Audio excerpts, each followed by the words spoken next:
Hello. Yes, magandang araw, no, mga kabarangay sa Socialpreneur. Kumusta kayo, no?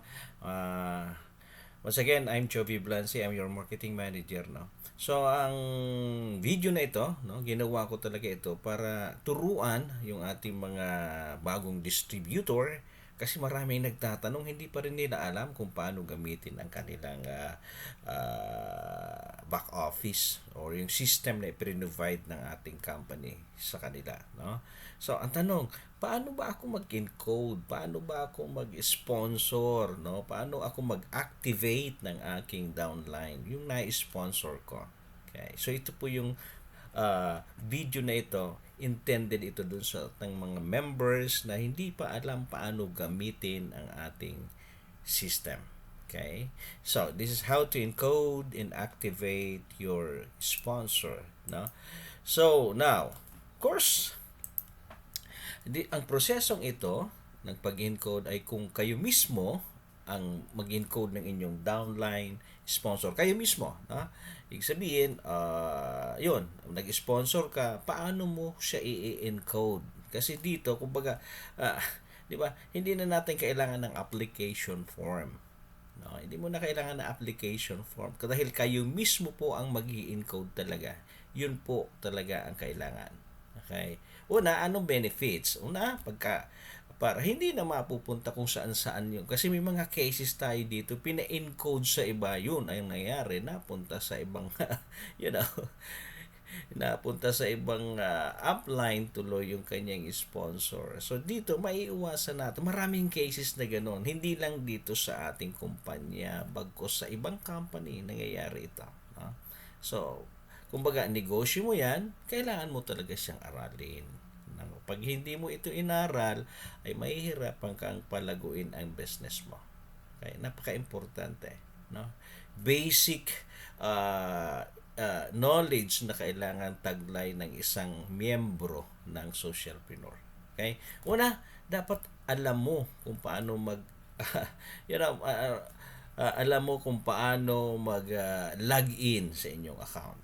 No? Paano mag-login sa inyong account. Now, once na naka-login ka na, di ba, nasa at yung website natin, socialpreneur-inc.com, naka-login ka na, by using your username. Ang username mo kasi talaga yung iyong email address. Huwag niyo pong kalilimutan yun. Saka yung password. So, pag once na encode na kayo, i-save nyo na yun. Save nyo na yun. Okay? Now, napaka-importante kasi hindi mo siya pwedeng palitan eh. Nag-iisa lang yun. Ikaw lang ang may access doon. Okay? So, now, once na nakapasok ka na sa iyong dashboard, nakapasok ka na, makikita mo meron ditong link dito sa baba. Ito yung invite friends, no. Yeah. Mag-invite ka ng mga friends mo. Bawa na presenta na natin, no? Umattend siya sa isa sa mga event natin. And then ang tanong sa'yo, paano ako mag-join? Okay? Tapos yung iba, binibigyan ng application form. Okay din naman yon. Kaya lang, mas maganda siguro kung kayo na mismo ang mag-e-encode sa kanya. Para sigurado ka na. Okay? Sigurado ka na. So, ang gawin nyo, click nyo po yung invite friends. No? Invite friends. Now, second, lalabas ito.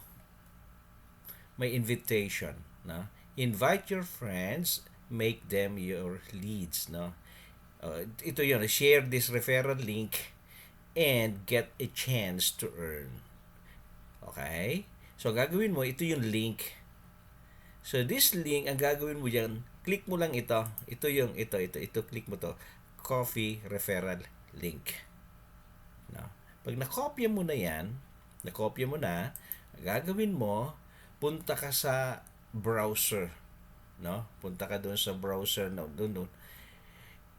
I-paste mo siya kasi nakopy mo eh. I-paste mo siya dito sa pinaka-browser ng iyong uh, kung ang gamit mo ay laptop or ang gamit mo ay cellphone, pwede, kahit saan pwede, no? Basta may internet, importante. So, i, i, i, ang tawag din parang ipipaste mo dito yung link na nakopy mo. Okay? So, once na paste mo siya, okay, paste mo siya, ito yung lalabas. Click here to join now. Ayan. So, click here to join now. So, once na na-click mo yan, ito ang lalabas ngayon. Application form. Okay? So, lagay nyo po yung pangalan, yung pinakapangalan ng taong na-sponsor nyo. Course, gender, country, contact number, province, no? Kung saan probinsya siya. Lagay mo rin yung city and province, no? And then, email address. Napaka-importante. Dapat tandaan nyo po email address and then password. Kasi ito yung kailangan nyo every time na nag-access siya, ito yung kailangan, yung email address niya at yung password. So, itanong mo na rin sa kanya siguro, yung email address hindi na po pwedeng palitan. Pero yung password, pwedeng palitan.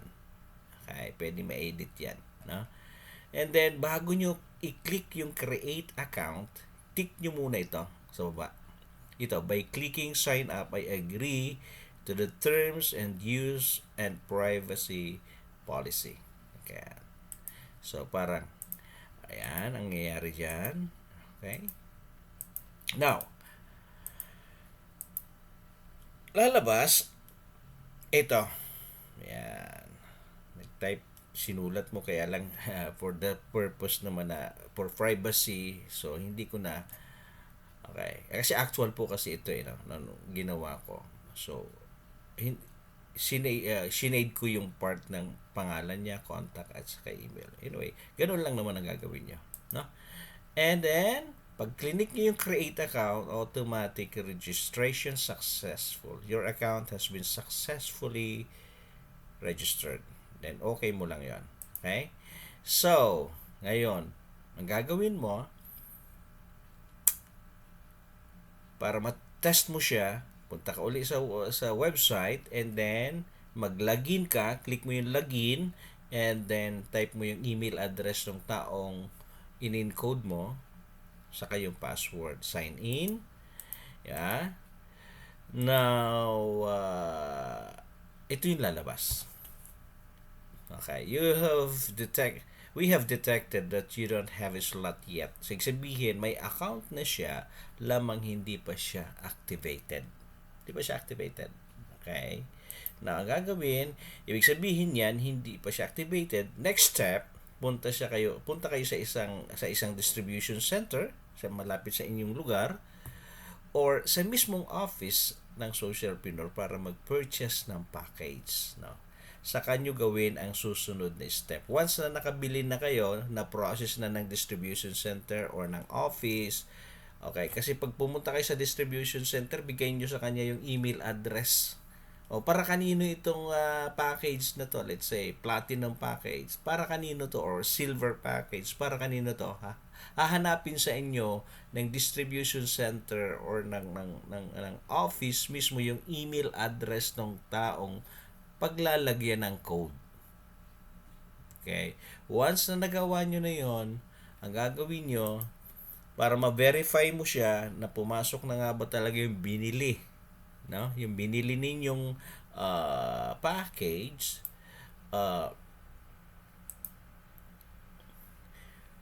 punta kayo sa email address niya ulit.